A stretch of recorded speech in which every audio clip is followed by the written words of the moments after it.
Hi there, this is Mr. Evans. This video is going to look at the factors influencing the attractiveness of different international markets, and it's this bullet point here. So internationalization, we defined in the last video, is the process of a business developing operations outside of the country in which it is headquartered. There's lots of different ways of doing this. This could mean selling to consumers overseas. It could mean manufacturing abroad. It could mean outsourcing and offshoring, all sorts of things it could mean. But essentially the business is moving from being a domestically based business to one that has operations in more than one country. So what would influence the attractiveness of different international markets, i.e. if I've got a company in the UK and I want to expand, how will I decide whether to go to France or the US or Nigeria or China or any of these other markets? Okay, so I'm going to have a look at some of these different factors, and that would influence where I would want to expand my business. So the first thing that a business is likely to consider would be the size of the potential market or the market growth rate. So how many customers are there in this market, and is the actual size of that market growing? Lots of developing countries have a huge population of what they call an emerging middle class. So people who are going from kind of relatively poor to becoming middle class and being able to afford things like televisions, cars, refrigerators, holidays, those sort of things. And in that case, you would have a potential for a very large market and high market growth rate, depending on what sort of product you're selling, of course. Cultural similarities and differences can be influential.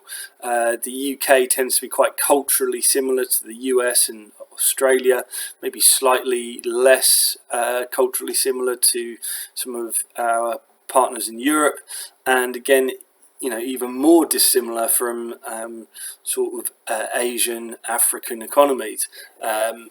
So that would dictate, if a product works in the UK, it wouldn't necessarily work in other countries with different cultures. So that's something to consider. And also sort of managing an international workforce as well, it tends to be easier if they're culturally similar. The availability of finance and support. Some governments, for example, may offer subsidies or grants for businesses that come and set up in their countries. The levels of competition is going to be important as well. If it's a highly competitive market and I'm looking to sell my product there, well, maybe that would make me think twice before going to set up there. Whereas if there's relatively low levels of competition, that might make a market quite attractive. Excuse me.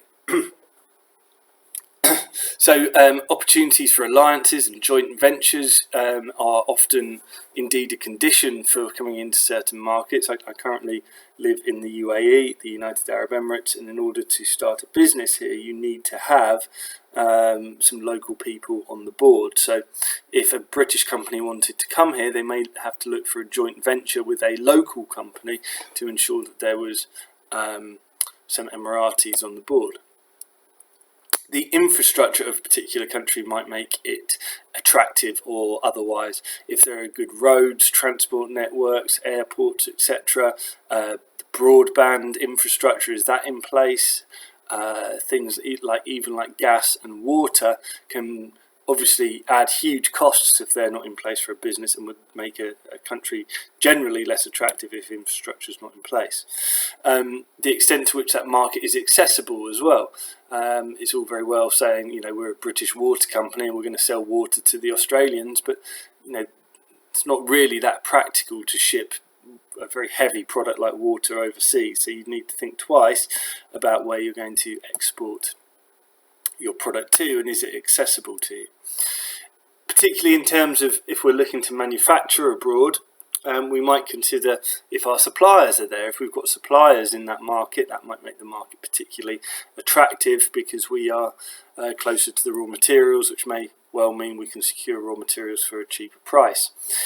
Equally, the production costs may be low, and this is a huge reason that businesses go and manufacture overseas, particularly to take advantage of things like lower wage rates in developing economies, and so on and so forth. The external environment can be relatively attractive in different economies. So, you can have political stability, or we may have high levels of corruption in an economy, which would certainly make people want to think twice before setting up a business there. And the economic conditions, the prevailing economic conditions. Is the economy going well? What are the predictions of the economy like for the future?